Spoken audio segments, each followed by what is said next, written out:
Hello hi नमस्कार श्रोते आणि प्रेक्षक हो, मी आर जे कोमल तुमच्या सगळ्यांचं स्वागत करते. तुम्ही ऐकत आहात आचार्य 90 FM युअर ओन रेडिओ. श्रोते हो, आचार्य 90 FMच्या माध्यमातून आपण विविध क्षेत्रातील अनेक मुलाखती ज्या आहेत, अनेक गप्पा ज्या आहेत, विविध चर्चासत्र जे आहेत ते तुमच्यापर्यंत पोहोचवत असतो. परंतु आजचा विषय हा फार वेगळा आहे आणि मला असं वाटतंय सगळ्यांना आवडेल असा हा नक्कीच विषय आहे. तर विजय चेंबूरकर स्मृती मंच यांच्या माध्यमातून आपल्या कॉलेजमध्ये एक खूप सुंदर असा कार्यक्रम आहे, त्याचं आयोजन करण्यात आलेलं आहे. रायगड एक अनुभव. रायगड गेल्या शतकातला ॲडव्होकेट आनंद देशपांडे सर यांचं व्याख्यान आहे. त्याचबरोबर राहुल चेंबूरकर सर आणि आनंद देशपांडे सर यांच्यामध्ये संवाद आणि एक चर्चासत्र आहे. त्याचबरोबर राहुल चेंबूरकर सरांच्या ज्या काही त्यांचे जे काही चित्र आहे, त्यांचे जे काही आर्ट आहे, त्याचं एक छान असं प्रदर्शन तिथे होणार आहे. आणि हा जो सुंदर कार्यक्रम आहे हा आजपासून सुरू झालेला आहे आणि याच विषयी सुद्धा आज आपण आपल्या आचार्य 90 FM वरती एक छान मुलाखत राहुल सरांबरोबर आणि आनंद सरांसोबत आपण इथे घेणार आहोत आणि छान गप्पा असणार आहेत. परंतु गप्पांचा विषय हा मला असं वाटतंय आज आपण हा रायगड हा मध्यस्थानी आपण ठेवलेला आहे. सुरुवातीला मी आनंद सरांची ओळख इथे करून देऊ इच्छिते. ॲडव्होकेट आनंद रामचंद्र देशपांडे सर आज आपल्यासोबत जोडले गेलेले आहेत. सरांबद्दल सांगायचं झालं तर गड संवर्धन समिती महाराष्ट्र शासनाचे माजी सदस्य म्हणून सरांनी काम केलेलं आहे. त्याचबरोबर महाराष्ट्र राज्य नाट्य परिनिरीक्षण मंडळ यामध्ये सुद्धा त्यांनी काम महत्त्वाची भूमिका निभावली. महाराजा शिवछत्रपती प्रतिष्ठान निर्मित व श्रीमंत शिवशाहीर बाबासाहेब पुरंदरे दिग्दर्शित जाणता राजा या महानाट्यात 1988 पासून ते 1999 पर्यंतचा त्यांचा सहभाग राहिला होता.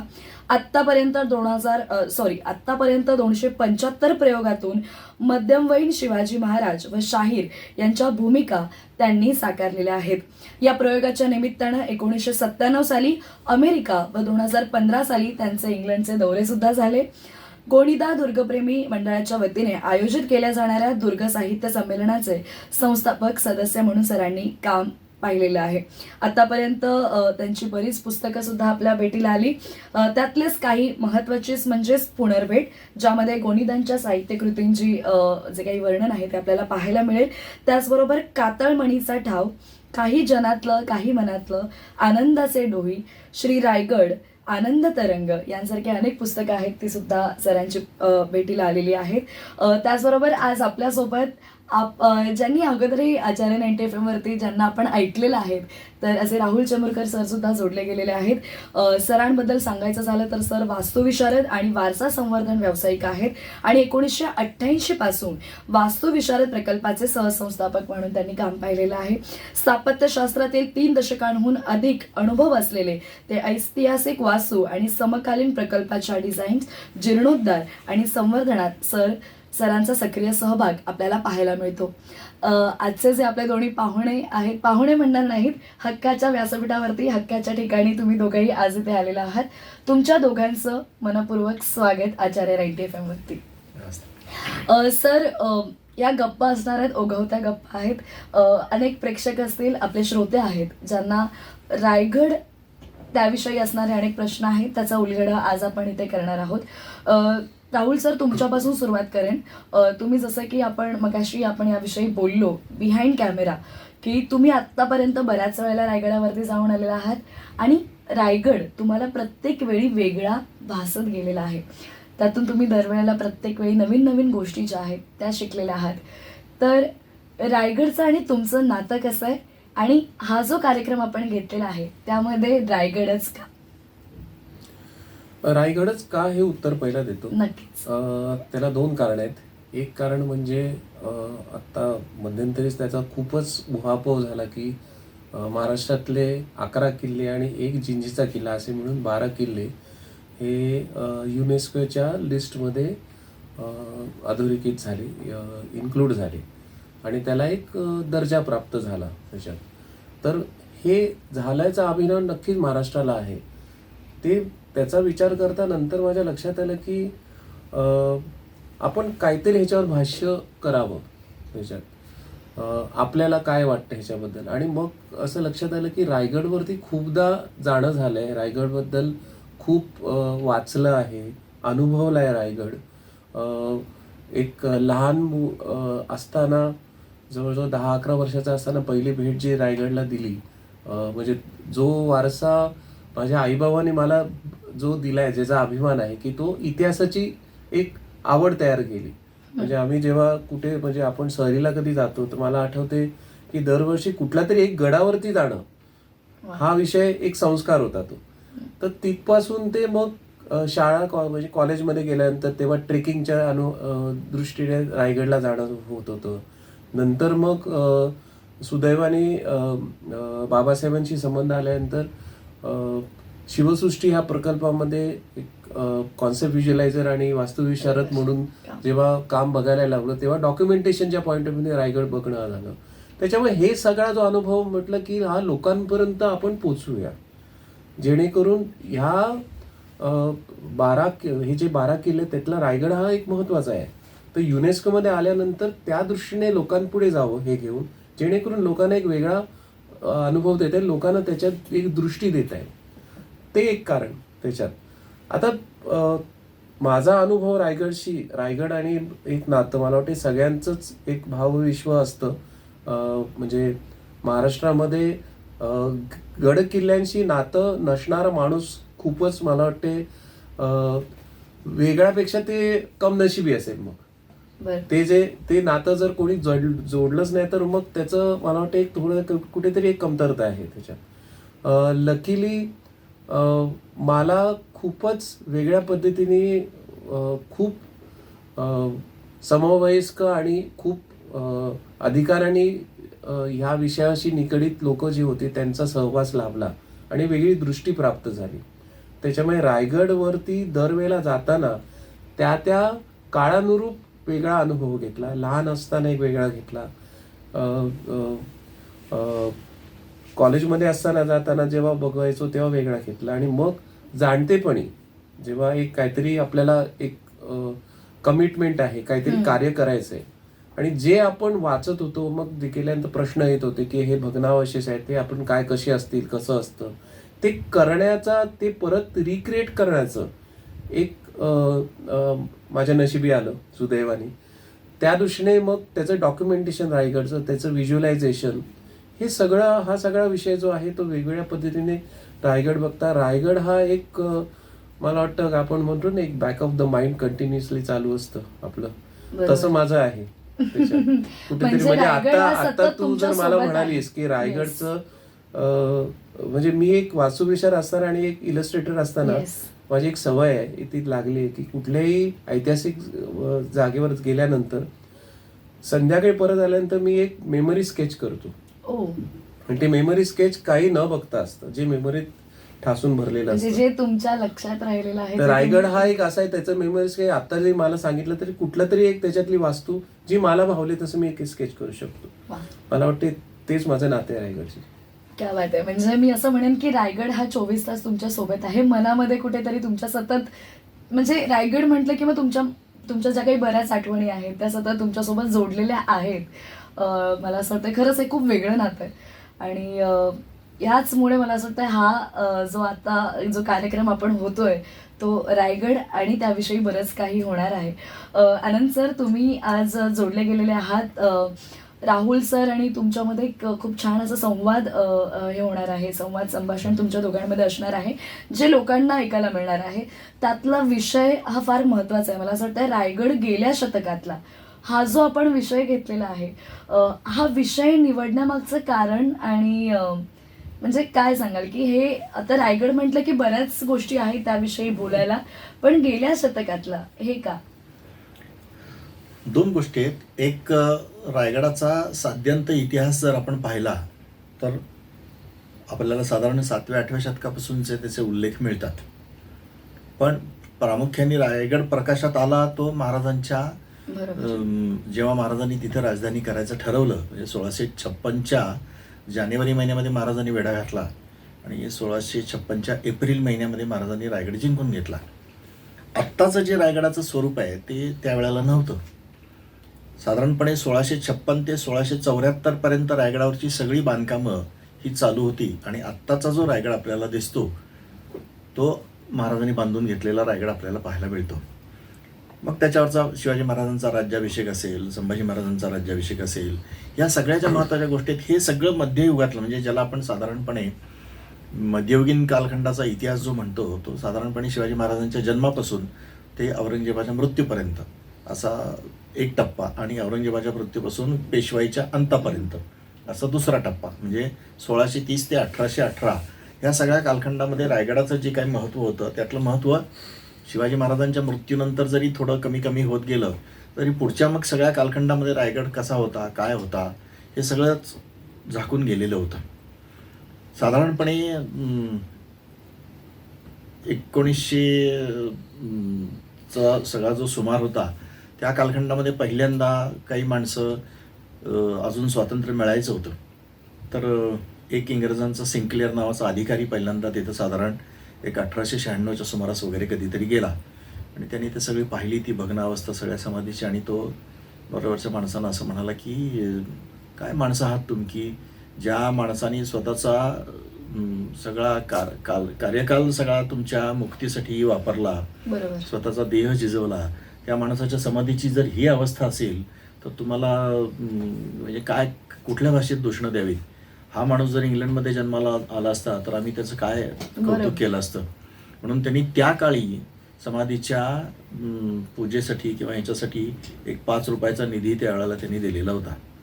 त्याच्यानंतरच्या पुढच्या कालखंडामध्ये मग महात्मा फुले गेले, टिळक गेले, आणि मग टिळकांच्या प्रयत्नातनं तिथं पैसा फंड नावाची एक योजना सुरू होऊन मग पुढचा जो 1900 ते 2000 पर्यंतचा जो कालखंड आहे, त्या कालखंडामध्ये खूप गोष्टी रायगडाच्या प्रसाराच्या दृष्टिकोनातून, प्रचाराच्या दृष्टिकोनातून घडून आल्या. जसं की 1925 साली महाराजांची नवीन समाधी बांधून पूर्ण झाली. त्याच्यानंतरच्या सगळ्या पुढच्या कालखंडामध्ये 50 सालापर्यंत अजून अवस्था थोडीफार बाकीच्या अवशेषांची तशीच होती, जी साधारणपणे स्वातंत्र्यानंतरच्या कालखंडामध्ये त्याच्या स्वच्छतेला सुरुवात झाली. आणि मग एक साधारणपणे 30 वर्षाचा टप्पा असा आहे की ज्या कालखंडामध्ये गोनी दांडेकर आणि बाबासाहेब पुरंदरे या दोघांनीही संपूर्ण महाराष्ट्राला किल्ले दाखवण्याचं, किल्ले बघण्याचं आणि किल्ले समजून घेण्याचं जे वेळ लावलं, तो हा सगळा जवळजवळ 30 वर्षाचा कालखंड आहे. त्यातनं निर्माण झालेला जो प्रवाह आहे लोकांचा, तो आत्ता आपल्याला जो धो धो वाहताना दिसतोय सगळ्या किल्ल्यांच्यावरनं, त्याचे करते करविते हे खरं तर हे दोघं आहेत. आणि मग त्याच्याही पुढच्या कालखंडामध्ये त्यांच्या डिसायपल्समध्ये आपण म्हणू तसं नीलराव बेडेकर असतील, परके घाणेकर असतील, आणखीन काही सगळी मंडळी असतील, यांच्या प्रयत्नातनं जवळजवळ 2000 सालापर्यंत रायगड एका वेगळ्या स्वरूपामध्ये महाराष्ट्राच्या समोर उभा राहिला, आमच्या पिढीसमोर उभा राहिला. मग तो भावनिकदृष्ट्या परिपूर्ण होता, तो अनुभवाच्या दृष्टिकोनातून परिपूर्ण होता, तो साहित्यिकदृष्ट्या परिपूर्ण होता. आणि मग ह्या 100 वर्षात रायगडाचं जे काही जनमानसातलं स्थान होतं, ते एका वेगळ्या उंचीला प्राप्त झालं. 2000 नंतर मला तो 100 वर्षाचा कालखंड मी एवढ्यासाठीच निवडला की 2000 नंतर पुन्हा पुढचा जो सगळा काही मोबाईलच्या आक्रमणाचा भाग आहे, त्याच्यामध्ये त्यातला जो एक जिवंतपणा होता त्या अनुभवांच्या मधला, तो जिवंतपणा हरवून सगळा दिखावीपणा आला. म्हणजे आता जी मंडळी तिथं जाऊन रील करणं आणि काय मनात येईल त्या गोष्टींच्या, वास्तूंच्या बद्दल मनात येईल ते सांगणं, असं जे काय आत्ता सुरू झालेलं आहे अर्धवट माहितीच्या आधारे, तसं मी म्हणा, राहुल म्हणा, आणखीन माझी काही मित्रमंडळी आहेत म्हणा, ही आम्ही ज्या ज्या वेळेला गेलो त्या त्या वेळेला ह्या लोकांच्या साहित्याचं वाचन करून, या लोकांच्या साहित्यांचा अभ्यास करून, त्या ठिकाणांचा धांडोळा घेत हिंडणं, हा एक वेगळा आनंद होता. तर ते सगळं आम्ही अनुभवलेलं. म्हणजे पहिल्या कालखंडामध्ये 1950 पर्यंत थोडी झालेली दुर्लक्षित अवस्था, समाधीचं बांधकाम, आणि मग नंतरच्या 50 वर्षामध्ये या सगळ्या लोकांनी जागवलेला रायगड, हे कुठं तर आत्ता मला असं वाटतंय की या गेल्या 25 वर्षात मिसिंग आहे. बरोबर. हां, म्हणजे आत्ता तिथं जातात माणसं, पण घेऊन काय येतात हा वेगळा विषय आहे. तर ते त्याच्यासाठी म्हणून मी तो तेवढा पिरियड निवडला की हे मागच्या शतकातला रायगड काय होता, आम्ही काय अनुभवला, तर ते थोडंसं आज मांडण्याचा प्रयत्न. नक्कीच. मला असं वाटतं हा खूप महत्त्वाचा मुद्दा आहे, कारण आत्ताची तरुण पिढी जी आहे त्यांना कुठेतरी पुन्हा किल्ल्यांवरती कुठेतरी त्यांचं ते आकर्षण जे आहे ते दिसतंय, किंवा ते आवर्जून किल्ले पाहायला जात आहेत. त्यामध्येच रायगड जर आपण म्हणाला तर बरेच लोक आहेत, बरीच तरुण पिढी आहे जी जाते, आवड दाखवते.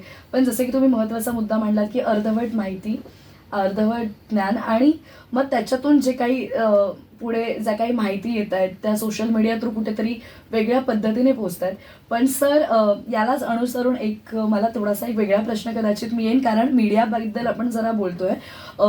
ही जी तुम्ही आज जी माहिती तिथे सांगणार आहात गेल्या शतकातली, किंवा ती जर माहिती जर आपण आज बघितलं तर सोशल मीडिया स्क्रोल केल्यानंतर बऱ्याच गोष्टी कळतात. पण जर तीच माहिती जी योग्य आहे ती जर इथे पुढे पोचवायची आहे, तर तुम्ही असाल, राहुल सर असतील, असे अनेक काही लोक आहेत ज्यांनी अभ्यास केलेला आहे. तर ती माहिती आपण कशा पद्धतीने पुढे पोचवायला हवी, किंवा त्यासाठी आपण काय करू शकतो का? कारण जर योग्य माहिती पुढे पोचवायची असेल तर. नाही, आता ह्याच्यात एक 2 गोष्टी आहेत. सगळ्यात पहिली महत्त्वाची गोष्ट जी आहे ती, आम्ही जी माहिती, आम्हाला जी आस होती, आम्हाला जो एक त्याच्यातला थोडासा आपण काय म्हणू ओढ होती या सगळ्या गोष्टींची, ती आम्ही पहिल्यांदा या सगळ्या मोठ्या लोकांच्या साहित्यातनं पूर्ण करून घेतली. त्याच्यानंतर मग कसं आहे, रायगड कधीच एकदा बघून समजून घेता येत नाही. बरोबर. हां. आणि म्हणजे गोनी दांडेकरांचा फार एक सुंदर पॅरेग्राफ आहे की रायगडच असं नाही, कुठलाही किल्ला कसा पाहावा याचं एक तंत्र आहे. तर ते तंत्र मुळात आत्मसात करून घ्यावं लागतं. आणि त्याचं थोडंसं, आता ते सगळं पॅरेग्राफ मी सांगत नाही, पण त्याचा जिस्ट एवढा आहे की त्या जिस्टमध्ये असं म्हणलेलं आहे की कुठलाही किल्ला समजून घ्यायचा असेल तर त्याच्यावरती एक सूर्योदय आणि एक सूर्यास्त पाहिल्याशिवाय किल्ला समजत नाही, किल्ला तुमच्या मनात उतरत नाही. आता हा जो काही एक पॅटर्न होता, तो पॅटर्न आम्ही आमच्या पिढीमध्ये तो राबवला. आम्ही पुस्तकं वाचली, अप्पांची वाचली, घाणेकरांची वाचली, बेडेकरांची वाचली, बाबासाहेबांची वाचली. हे सगळं वाचून आम्ही तिथे गेलो, 2-2, 4-4, 8-8 दिवस राहिलो, त्या सगळ्या अवशेषांच्या मधनं हिंडलो, वेगवेगळ्या प्रकारचे अनुभव घेतले, आणि त्यातनं एक रायगडाचं चित्र आमच्या मनामध्ये जे उभं राहिलं, ते आता जर पुढच्या पिढीला सांगायचं झालं तर त्या दृष्टिकोनातून एक तर या पिढीने ते ज्या साहित्यावरती आम्ही पोचले गेलो ते साहित्य वाचायची पहिल्यांदा तयारी दाखवली पाहिजे. दुसरी महत्वाची गोष्ट, ते साहित्य वाचल्यानंतर जर काही अडचणी असतील तर ती अडचण सोडवायला आमच्यासारखी मंडळी आहेतच, जी आता एवढी वर्ष आता सातत्याने रायगडवरती जात आहेत. हे सगळं आहे, त्यामुळे त्यांच्याशी संवाद होतोय का ते पाहिलं पाहिजे. फक्त हे आता एक कुठंतरी एक गॅपमध्ये अशी पडती आहे की माझ्या कानावर जे काही पडेल तेच त्या क्षणापुरतं खरं मानून मग त्याच्यात मला माझी काय भर घालता येईल तेवढी घालून जे काय मला आता दाखवता येईल ते दाखवून मोकळं व्हायचं. या पद्धतीतनं होतं काय की ना तुमच्या व्यक्तिमत्वाचं पोषण होतं, ना समाजाला काही मिळतं, ना अन्य कुणाला काही माहिती मिळते. एक फक्त अनामिक अशी एक आकर्षणाची जागा तयार होते की मलाही कधीतरी एकदा तिथे गेलं पाहिजे. पण त्या नुसत्या जाण्याने तो किल्ला मनात उतरत नाही किंवा त्याचा व्यवस्थित अभ्यास होत नाही. आता हा पुढचा टप्पा आहे की त्याला त्या किल्ल्याचा अभ्यास करावा असं वाटतो का, त्याला स्वतःला त्या किल्ल्याशी जोडून घ्यावं असं वाटतं का, बाकीच्या व्यापातनं तो किती वेळेला रायगडला जाऊ शकणार आहे किंवा अन्य किल्ल्यांच्यावर जाऊ शकणार आहे, हे सगळे पुढचे मुद्दे आहेत. पण मुळात जी एक ओढ वाटायला पाहिजे, ती ओढ निर्माण होण्यासाठी जे काही टप्पे आहेत, तर आता अगदीच साधं उदाहरण द्यायचं झालं तर मला जर शिडीवर चढून जायचं असलं तर मला एकदम पहिल्या 5 पायऱ्या गाळून 6व्या पायरीवर पाय नाही ना ठेवता येणार. बरोबर. हे जे टप्पे आहेत ना, हे टप्पे पार करायची तयारी ज्या मुलांची आहे ती मुलं चांगल्या पद्धतीने या सगळ्या गोष्टी पोचवू शकतील. फक्त त्यांनी ती तयारी दाखवली पाहिजे. आणि दुसरी महत्त्वाची गोष्ट की जे आत्ता मला सापडलंय त्याची शहानिशा न करताच जर मी ते दाखवत सुटलो सगळ्यांना, तर ते कदाचित नवीन पिढीला ज्यांचा कसलाच अभ्यास नाही आहे त्यांना तेच खरं वाटण्याची पण शक्यता असू शकते. तर ती जबाबदारी आहे त्यांची की ती आपण पूर्ण माहितीशिवाय आणि पूर्ण अभ्यासाशिवाय असं कुठली विधानं करणं किंवा अन्य कुठल्या बाबतींच्या मध्ये काही, तर त्यांनी थोडीशी काळजी घ्यावी, थोडासा अभ्यास करावा, रायगडला मनापासून त्यांनी अंतरात्म्यामध्ये उतरून घ्यावं, एवढीच इच्छा आहे खरं तर. नक्कीच सर, तुमच्याकडे येईन. आज त्याचबरोबर रेखांकन प्रदर्शन सुद्धा आहे 18 तारखेपासून ते 21 तारखेपर्यंत. त्याबद्दल मी तुम्हाला रिक्वेस्ट करेन की आपल्या श्रोत्यांना सांगावं. रेखांकन म्हणजे स्केचेस आणि इलस्ट्रेशन्स. आता मी लहानपणापासून आय एम अ सेल्फ टॉट आर्टिस्ट, मला कोणी शिकवलं नाही. तर जसा मी वाढलो तशी माझी कला उमलत गेली आहे. तर परत नशिबाचा भाग म्हणून एवढ्या सगळ्यांचे संस्कार त्याच्यावर झालेत की त्याच्यामध्ये एक पॅशन आहे. म्हणजे जेव्हा तुम्ही एक्झिबिशन बघाल त्याच्यामध्ये ते नक्कीच डोकावलं असेल की कुठल्याही त्या सब्जेक्टबद्दल मी जर स्केचेस करत असेल तर त्या स्केचेसमध्ये त्याचं ते पॅशन उतरतं. हो. And that is art. म्हणजे व्हॉट इज आर्ट ते इथे जर भिडलं तरच आर्ट आहे, नाही तर ते टेक्निकल ड्रॉइंग आहे त्याच्यात. हा त्याच्यातला फरक. आर्किटेक्ट असल्यामुळे त्याच्यातला फरक जो आहे ते तो नक्कीच एखाद्या इमारतीचं मी टेक्निकल एलिव्हेशन किंवा त्याला मराठीत बोलायचं झालं तर उत्सेद चित्र असं म्हणतात. अशी खूप मजेशीर डेफिनेशन्स आहेत आपल्याकडे. तर त्याचं एलिव्हेशन किंवा फसाड मी केलं तर ते फक्त बांधण्यापुरतं टेक्निकल एक एलिव्हेशन असतं. पण त्याला ते जर मी एक पॅशन म्हणून ते एक म्हणजे रायगडचा एखादा बुरुज किंवा रायगडचा महादरवाजा, तर त्याच्यातला जो काही एक भाव आहे त्याच्यामध्ये त्याचं पूर्णपणे तो एक जिवंत इमारत आहे, एवढा इतिहासाचा एक दस्तऐवज आहे तो जेव्हा मी त्याचं एक स्केच करतो तेव्हा त्याच्यामधलं पॅशन उतरतं आणि ते जिवंत होतं. तर तो जिवंतपणा स्केच करण्याचा एक प्रयत्न आहे दरवेळेला मी तो लहानपणापासून करत आलोय आणि तो इथे मी आता पहिल्यांदा प्रदर्शित करणार आहे. म्हणजे माझी चित्र खूप जणांनी अशीच पाहिली आहेत. आनंदनी बघितली असेल, विजयनी बघितली असेल, सगळ्यांनीच राहुल चित्र काढतो. मग ते एखादं कुठलं तरी, मग आता जसं इंस्टाग्राम आलं किंवा हे आलं किंवा त्याच्या पहिला असंच भेटून अरे हे चित्र मी काढलं, हा आनंद असायचा. त्याच्यात कुठेही बाहेर कुठेतरी डिस्प्ले करणं हा डोक्यात आलाच नाही कधी.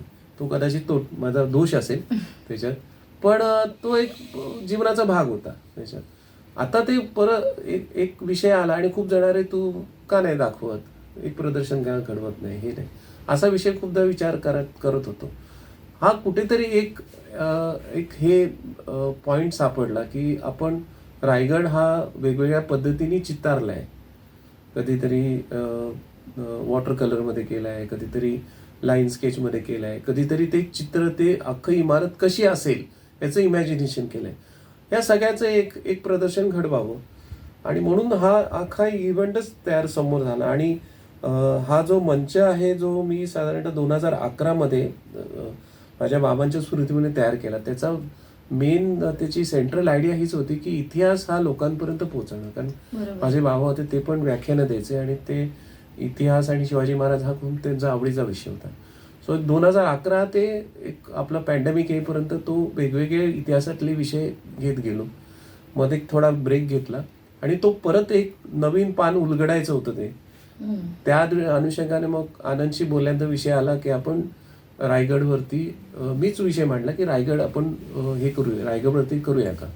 मग आनंदचं एक व्याख्यान आणि तोच विषय आणि मग माझे स्केचेस असा विषय समोर आला. तो त्या दृष्टीने हे चित्र मांडली आहेत त्याच्यामध्ये. नक्कीच. म्हणजे उत्सुकता जी आहे ती शिगेला पोचलेली की आता कधी एकदा ती सगळी चित्र पाहतोय. कारण सर मगाशी तुम्ही म्हणालात की तुम्ही ज्या वेळेला रायगडावरती गेलात तुम्हाला बऱ्याच वेगळ्या एकच फक्त सांगतो की एक स्केच त्याच्यात आहे तो जगदीश्वराच्या नंदीचा आहे आणि ते पाठमोर आहे. मला अजून ते आठवण आहे. संध्याकाळी 4 वाजता तिथेच ते स्केच लाईव्ह स्केच आहे आणि ते खूप लाईन स्केच मध्ये वेगळ्या पद्धतीचं ते. आता ते जो इव्हेंट आहे तो अनुभवलाय तो. पण आता ते जेव्हा आता तुम्हीच ठरवा, तुम्ही बघितल्यानंतर लक्षात येईल ते. नक्कीच. सो या सगळ्या मला असं वाटतं आठवणी आहेत त्या तुम्ही छान त्याचं रेखांकन केलं, रेखाटून ठेवलेल्या आहेत. आणि मला असं वाटतं प्रत्येक तुम्ही रेखाटलेल्या या चित्रांमधून बऱ्याच जणांना बऱ्याच गोष्टी शिकायला मिळतील किंवा तुमच्या नजरेतून तुम्ही अनुभवलेला जो रायगड आहे तो कदाचित आता आम्ही हे सगळे चित्र पाहिल्यानंतर आम्हाला तो कसा वाटतोय किंवा काय, या सगळ्याच गोष्टी आहेत त्या पुढे जाऊन अजून एक फक्त ऍड करतो. हा प्रेक्षक म्हणजे हा थोडा नवीन जी पिढी आहे त्याच्यात की आता खूपदा ना एक्सप्रेस करण्याची घाई असते त्याच्यात. ते समर्थांचं आपलं वचन कुठलंही प्रकटावे, अभ्यासे प्रकट व्हावे, नाहीतरी झाकोनी असावे, वृथाच प्रगटोनी नासावे, हे बरे नव्हे, असं म्हणलंय समर्थ. हे माझ्या स्केचेसला आवडले. आता मी प्रकटतोय हा कॉन्फिडन्स आत्ता आलाय मला. बरोबर. इतक्या वर्षांनंतर जवळजवळ 2 दशकानंतर त्याच्यात आता मला ती ना थोडीशी मी दोष देत नाही पण ती थोडी घाई वाटते. अरे हे मी केलंय किंवा म्हणजे नगाराखान्यावरती आता जाणं शक्य नाहीये पण आम्ही नगर जाऊन ती स्केचेस करून ते कसं असेल हे बघतोय. पण एखादं आता खूपदा मी बघतो त्याच्यावरती ते पूर्णपणे राज्यसभा कशी असेल, मग ते एक काहीतरी मला त्यांचा भावना लक्षात येतात, पण प्रकटण्यापूर्वी त्याचं रॅशनल त्याचं ते हे कुठेतरी ताऊन सलाखून बघावं. म्हणजे अभ्यासून केलेली हा. स्केचेस आहेत ही किंवा ते सगळी. इमॅजिनेशन मधून तुम्ही एखादी त्याच्यामुळे गोष्ट मला बनवता एकच ती मेसेज वेगळी. द्यायचा आहे की जर आपण इतिहासावरती काही हा. प्रकटत असू, म्हणजे ते स्केच करत असू किंवा काव्य करत असू किंवा लिहित असू, तर चारदा विचार करावा, बरोबर. तरच ते प्रकटावं. नक्कीच. खरं तर खूप महत्त्वाचा विषय इथे आपण मांडत आहोत. सर, या व्यतिरिक्त सर तुमच्याकडे येईल. तुम्ही आत्तापर्यंत बरंच लिखाण केलेलं आहे. छत्रपती शिवाजी महाराज, त्यांचा इतिहास, यांचं जसं सरांनी आत्ता एक आपण एखाद्या नात्याविषयी बोलतोय, तर तेच मी तुम्हाला विचारेन. तुम्ही हा जो इतिहास आहे तो फार जवळून अनुभवलेला आहे गेल्या अनेक वर्षांपासून. तर तुमच्या नजरेतून तुम्हाला उमजलेले महाराज आणि हे गड किल्ले तुम्ही तुमच्या नजरेतून कसे पाहता? खूप मोठा विषय आहे. पण मला या बाबतीमध्ये नेहमीच जीस्टमध्ये असं सांगायला आवडतं की साधारण 1956ला बाबासाहेबांचं राजा शिवछत्रपती प्रकाशित झालं. ती जी पहिली आवृत्ती होती, त्या पहिल्या आवृत्तीमध्ये पहिल्या आवृत्तीची जी प्रस्तावना आहे बाबासाहेबांची, ती पुढच्या कुठल्याच आवृत्तीला जोडलेली नाही आहे. ती पहिली आवृत्तीची प्रस्तावना आहे माझ्याकडं. तर त्याच्यामध्ये त्यांनी एक विचार असा मांडला आहे की शिवाजी महाराज एक प्रेरक व्यक्तिमत्व, या मुद्द्याला धरून मी हे शिवचरित्र लिहिलेलं आहे. आणि मांडणी सगळी जी आहे ती त्याच हिशोबाने केलेली आहे. तर मला आत्ता असं वाटतं की ते शिवचरित्र मी वाचलेलं आहे, त्याच्यानंतरची सगळी शिवचरित्र वाचली, अभ्यास झाला सगळा या गेल्या 40 वर्षामध्ये म्हणायला हरकत नाही.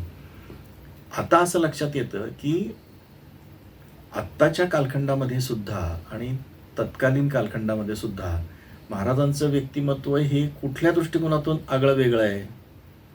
तर त्या काळातही आणि आजच्या काळातही ज्या गोष्टीची कमतरता प्रचंड प्रमाणात जाणवत होती, ते सर्वसामान्य माणसातलं राष्ट्रीय चारित्र्य निर्माण करण्याचं जे काम आहे ते या माणसाने केलं.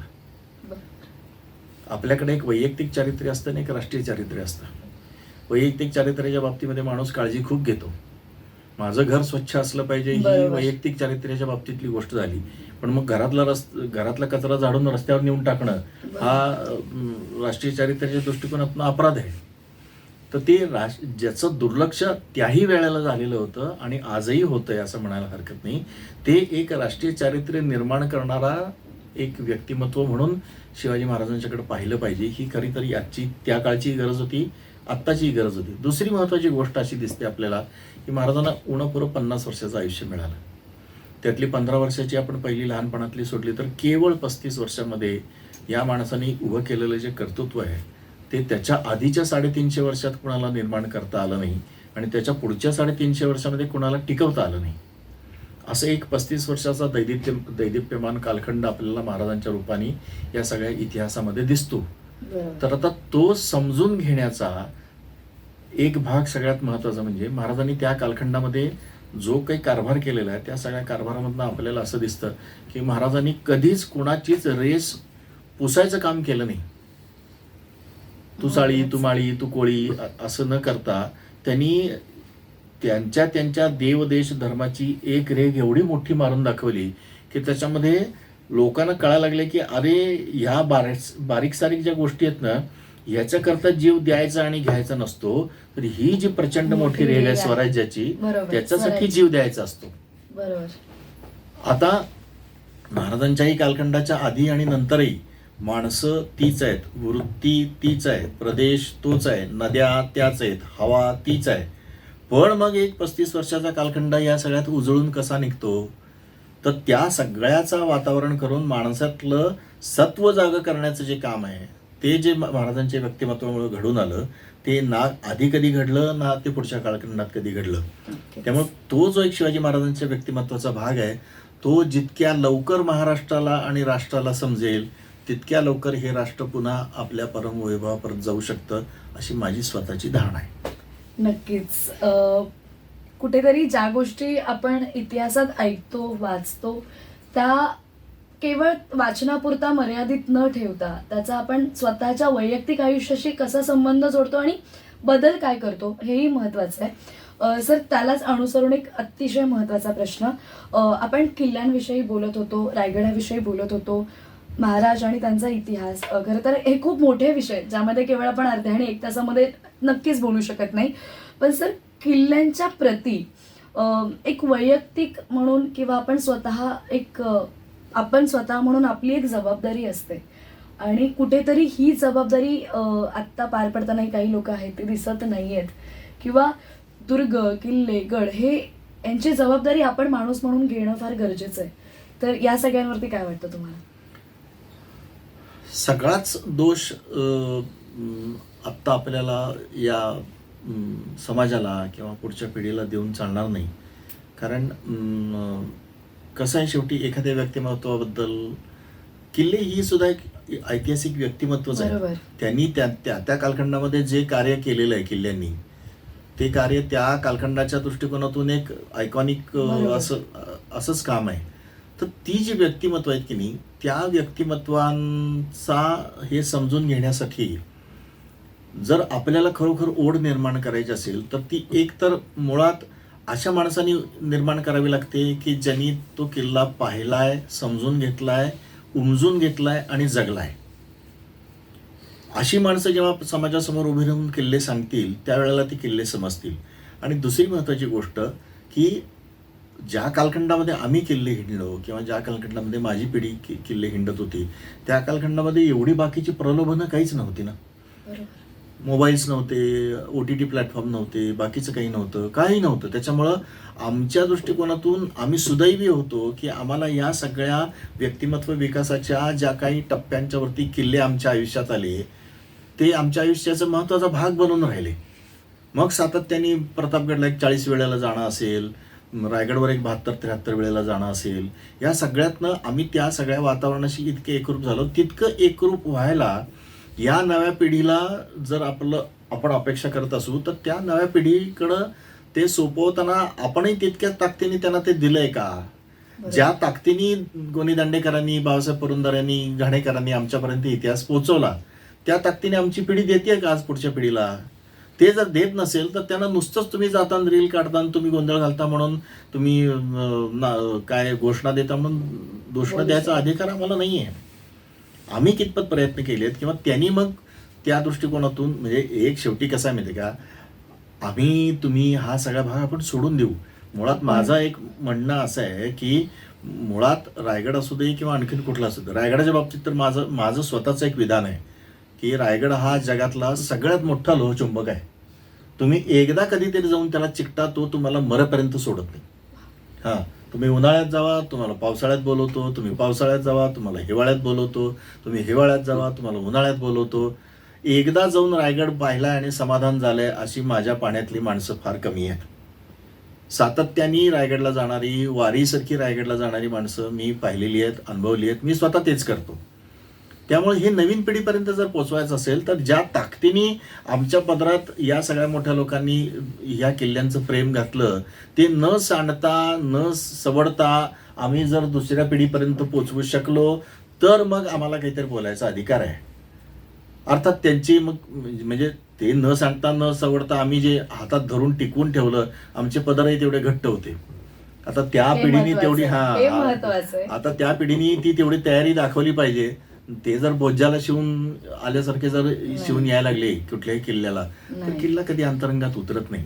किल्ला एक स्वतंत्र व्यक्तिमत्व आहे, किल्ल्याला स्वतःचा एक ऑरा आहे, किल्ल्यावरच्या व्हाईब्स वेगवेगळ्या आहेत. अर्थात हा खूप मोठा विषय आहे की त्याच्यावरती खूप बोलता येईल. पण आता आपल्याला एक लक्षात असं येईल की मला एवढंच म्हणायचं आहे की धाडकन एखादं नवीन पिढीविषयी विधान करणं सोपं आहे, पण मग त्याची कारणमीमांसा पण आपण कधीतरी लक्षात घेतली पाहिजे. बरोबर. खरं तर या गप्पा मला स्वतःला आता असं वाटतंय की हे व्याख्यान मला नक्कीच ऐकायचंच आहे, कारण त्यामधून बऱ्याच गोष्टी जसं की सरांनी तरुण पिढीचा उल्लेख केला आणि आपण काय घेतलं पाहिजे, त्याचबरोबर आपल्याला काय मिळतंय हेही त्यामध्ये अतिशय महत्त्वाचं आहे. सर, पुन्हा एकदा तुमच्याकडे येईन. रायगड आणि ऐतिहासिक वारसा आपण जो आपल्याला लाभलेला आहे, आपल्या महाराष्ट्र भूमीला लाभलेला आहे, तो जर पुढे न्यायचा असेल तर मला असं वाटतंय आत्ता जे आपण कार्यक्रम करतोय तर तसे कार्यक्रम होणं हे कितपत गरजेचं आहे. कारण केवळ एका कार्यक्रमाने किंवा एखादी गोष्ट एखाद्या व्याख्यानाने मला असं वाटतं फक्त या गोष्टी होत, म्हणजे मी जे आहे ते विचारते की एखाद्या व्याख्यान ठेवलं, व्याख्यान ऐकलं, पण ते ॲक्च्युअलमध्ये इम्प्लिमेंट होणं पण तितकंच गरजेचं आहे. तर त्याविषयी काय वाटतं तुम्हाला की असे कार्यक्रम होणं कितपत गरजेचं आहे? नाही नाही, त्याच्यात काही नो डाऊट की असे कार्यक्रम नक्कीच व्हायला हवेत आणि वेगवेगळ्या स्तरावरती व्हायला हवेत. म्हणजे त्याला आपण एखादा आता चेंबूर आहे तर चेंबूरचा तसा बघितलं तर काय, म्हणजे आपण विचारू शकतो. पण मग चेंबूर आहे, उपनगर आहेत, म्हणजे मुंबईचंच म्हणायचं झालं, महाराष्ट्राचंच म्हणायचं झालं तर चेंबूर एक उपनगर, मग मुंबईवरून पुढे असे वेगवेगळ्या स्तरावरती व्हावेत. वेगवेगळ्या म्हणजे रायगड हा इतिहासाचा एक आपण म्हणतो ना प्रोटॅगनिस्ट, एक इतिहास आहे तो स्वतः. तर इतिहासाला धरून मला वाटतं आपल्याकडे खूप स्कोप आहे आपल्याला. वाव आहे खूप की आपण तसं बघितलं तर खूप एक वेगळ्या काय म्हणतो एकाच पद्धतीने इतिहासाला बघण्याची एक थोडी सवय आपल्याला आहे आपल्याकडे.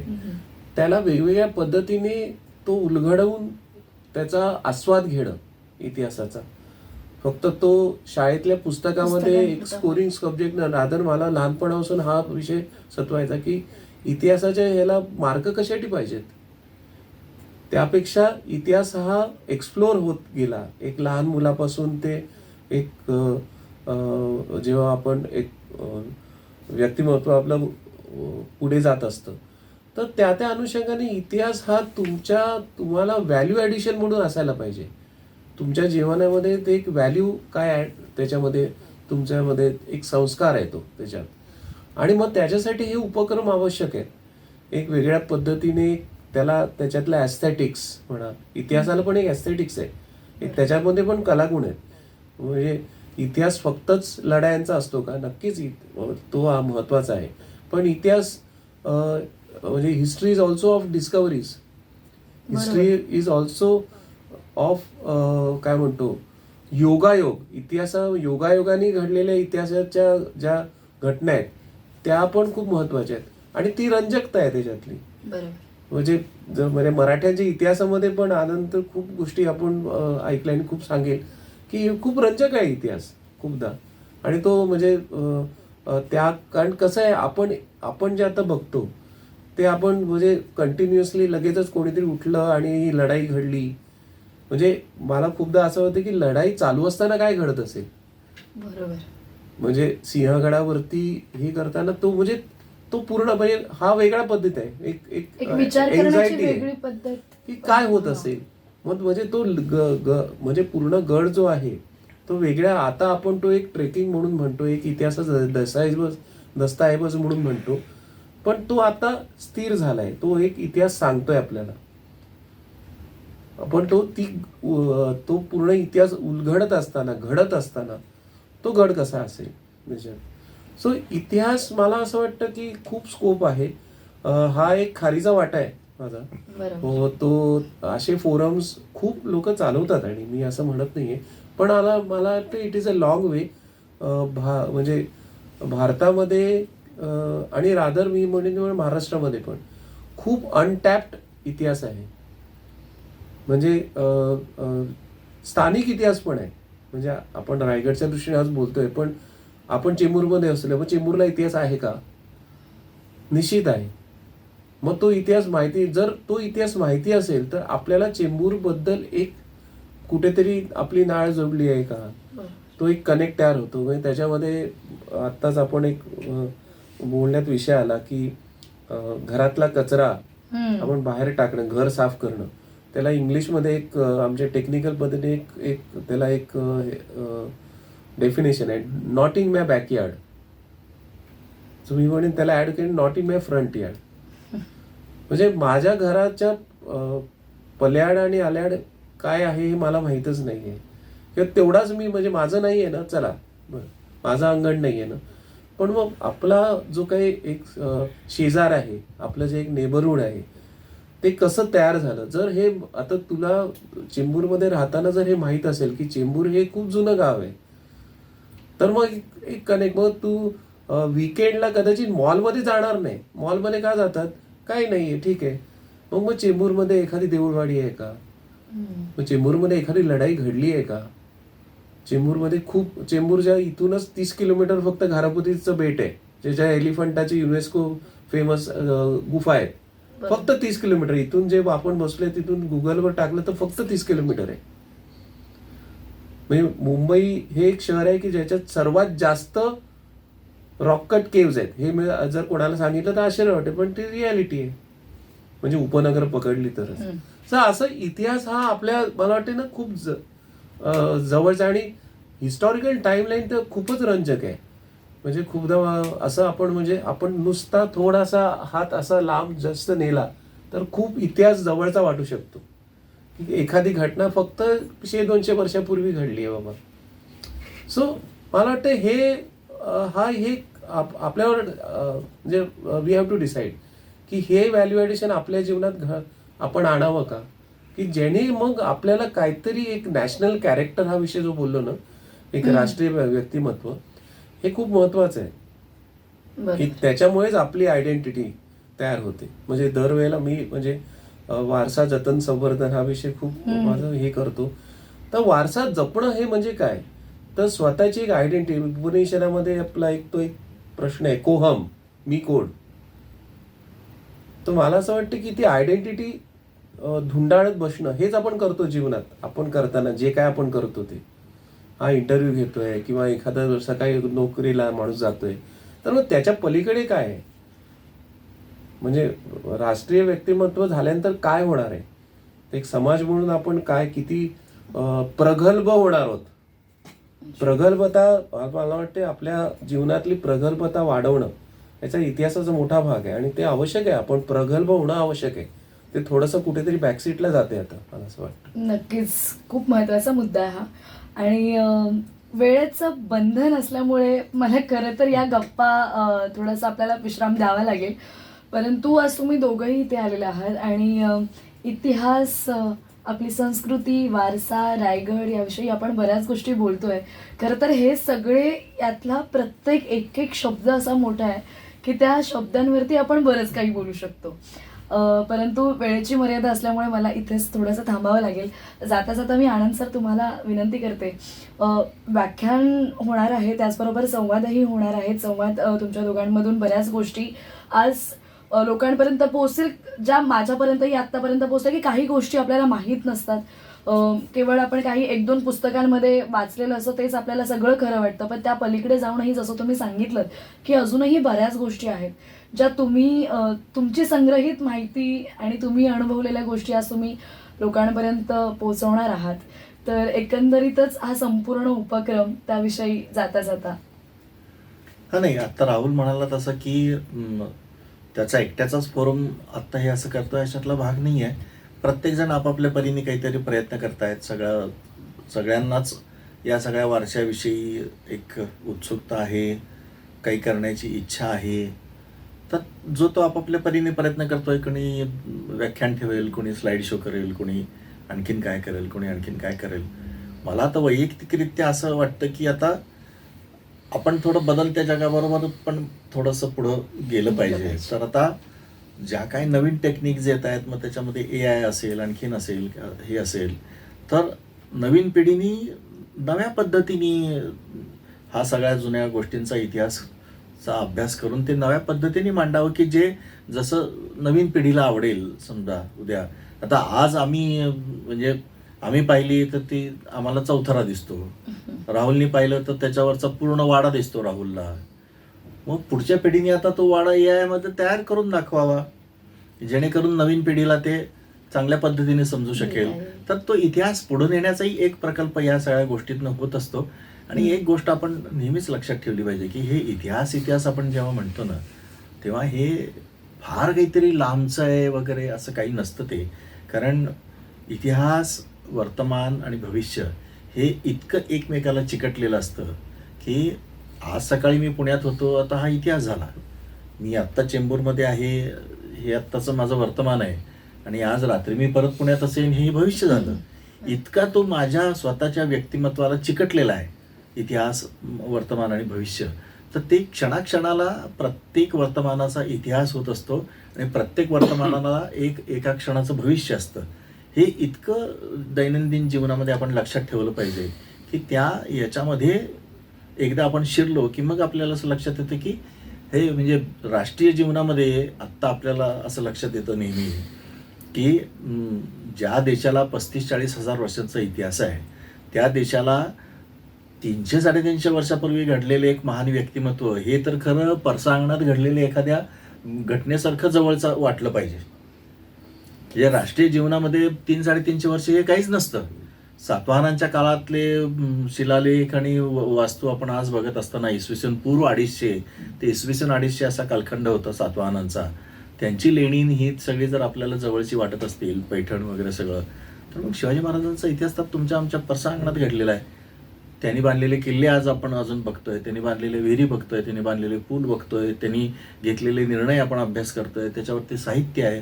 तर मग तो अपरिचित, तो काहीतरी वेगळा, तो आपल्यापासून कुठेतरी लांब असं वाटण्याचं काही कारण नाही आहे. तुम्ही कितपत त्याच्या जवळ जाऊन पाहाल तेवढं तुम्हाला तो जवळचा वाटू शकतो.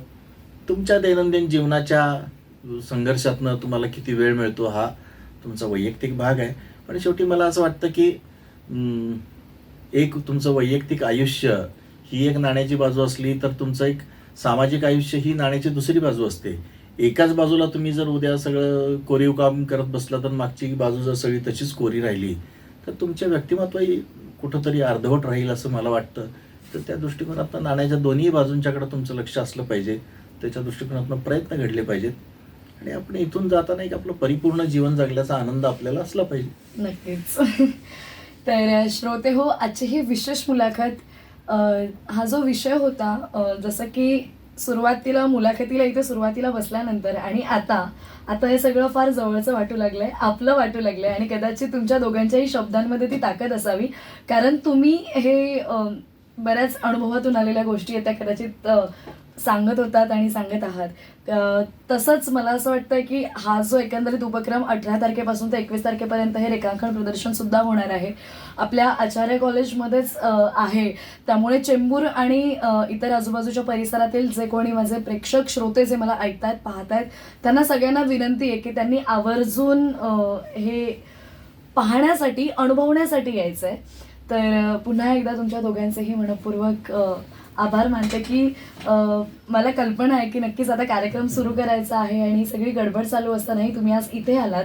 आणि रेडिओ हे एक असं माध्यम आहे की ज्या माध्यमातून आपण आत्ता सुद्धा बरेच लोक रेडिओ ऐकतायत आणि त्याच्यातून आपण लोकांपर्यंत पोहोचू आणि आपला विषय मुळात आता आपण मांडलेला आहे. आणि त्यामुळे पुन्हा एकदा राहुल सर तुमचे, आनंद सर तुमचे, दोघांचेही मनापासून आभार मानते. तर श्रोते हो, आजची ही विशेष मुलाखत, या हे जे चर्चासत्र इथे झालं ते तुम्हाला कसं वाटलं या प्रतिक्रिया आम्हाला नक्की कळवा. त्यासाठी आमचा संपर्क क्रमांक आहे 9167993399 आणि त्याचबरोबर सोशल मीडियावरती अर्थात इंस्टाग्रामवरती सुद्धा फॉलो करायला विसरू नका, आचार्य 90 FM. यूट्यूबवरती मुलाखत लवकरच आपल्याला पाहता येईल. तर अशाच नवीन अपडेट्ससाठी स्टे ट्यून आणि आचार्य 90 FM वरती छान सुंदर मनमुराद गाण्यांचा आणि कार्यक्रमांचा आस्वाद घेत राहा आणि पाहत राहा, ऐकत राहा आचार्य 90 FM, युअर ओन रेडिओ. धन्यवाद.